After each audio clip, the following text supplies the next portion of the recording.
Hello மக்களே, welcome to SP ஸ்ரீஃபர் YouTube channel. நீங்கள் பார்க்க போகிறது இன்னைக்கு ஜியோ ஹாட்ஸ்டாரில் ரிலீஸ் ஆன ரோந்த் அப்படிங்கிற மலையாள படத்தோட ரிவ்யூ தான் பார்க்க போறீங்க. இந்த படத்தில் திலீஷ் போத்தன், ரோஷன் மேத்யூ இவங்களாம் நடிச்சிருக்காங்க. இந்த படத்தை டைரக்ட் பண்ணவர் ஷஹி கபீர். இப்போ இந்த படத்தோட ரிவ்யூக்கு போகிறதுக்கு முன்னாடி என்னோட சேனல் இப்போ ஃபர்ஸ்ட் டைம் பார்க்குறேன், சப்ஸ்கிரைப் பண்ணி சப்போர்ட் பண்ணுங்க. வாங்க மூவிக்குள்ள போகலாம். படத்தோட கதையை பொறுத்த வரைக்கும் திலீஷ் போத்தன் 25 வருஷமா போலீஸ் ஆஃபீஸராக இருக்காரு. அவரு கூட ரோஷன் மேத்யூ புதுசாக ஜாயின் பண்ணவர். ஒரு நைட்டு ரோந்து பணிக்காக 2 பேரும் சேர்ந்து அந்த ஊர் ஃபுல்லாக சுற்றிட்டு இருக்காங்க. ஒவ்வொரு பிரச்சனையாக ஃபேஸ் பண்ணுறாங்க. அதில் ஒரு பிரச்சனை தான், ஒரு வீட்டில் ஒரு பொண்ணு ஒரு லவ்வரோட ஓடி போயிடுறா. அந்த பொண்ணை போலீஸ் கம்ப்ளைண்ட் கொடுக்காம அவங்க சொந்தக்காரங்களே அந்த பொண்ணோட லவ்வர்னு நினைச்சு ஒரு பையனோட வீட்டில் போய் சத்தம் போடுறது, அவங்க ஃப்ரெண்ட்ஸ் எல்லாம் மிரட்டுறது, கடத்தி வைக்கிறது, இந்த மாதிரி விஷயங்கள்லாம் பண்ணிட்டு இருக்காங்க. ஒரு பாயிண்ட்ல போலீஸ்க்கும் தெரிய வருது. ஸோ போலீஸும் இந்த கேஸை எடுக்க போகும்போது அவங்க இந்த பொண்ணு காணாமலாம் போகலை அப்படின்னு சொல்லி போலீஸ் கேஸையும் அவாய்ட் பண்றாங்க. அதை அப்படியே ஒரு சைடில் விட்டுட்டு இவங்க மற்ற கேஸ் எல்லாமே அந்த நைட்டு ஃபுல்லாக டீல் பண்ணிட்டே போயிட்டு இருக்கும்போது முதல்ல இந்த பொண்ணு காணாம போன ஒரு விஷயம் பின்னாடி ஒரு பூதாகரமா அது வெளியே வருது. அதனால இவங்க 2 பேரோட லைஃபே டோட்டலா மாறுது. அது என்ன விஷயம், இவங்க லைஃப் என்ன மாறிச்சது, கடைசி என்ன நடந்தது அப்படிங்கறதா இந்த படத்தோட மிச்ச கதை. இது ஒரு கிரைம் த்ரில்லர் ஜானர். இப்போ இந்த படத்தோட பாசிட்டிவ்ஸ் அண்ட் நெகட்டிவ்ஸ் பார்க்கலாம். எனக்கு முதல் பாசிட்டிவா தோன்றது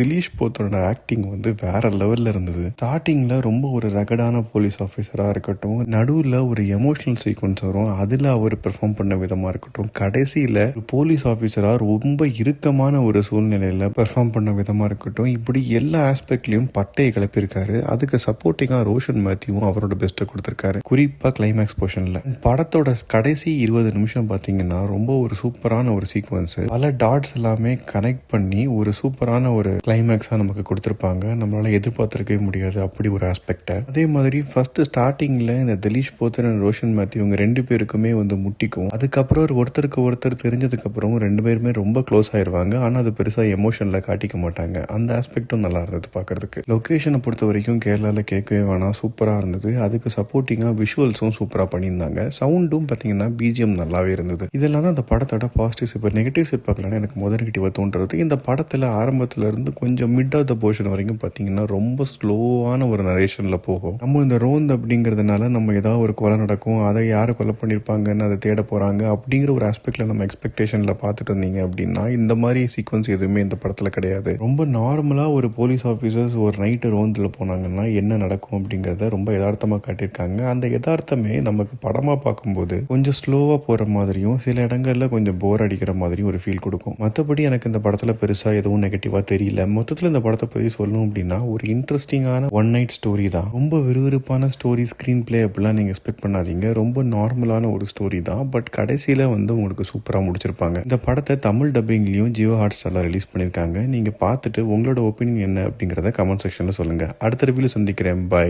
டேக் கேர்.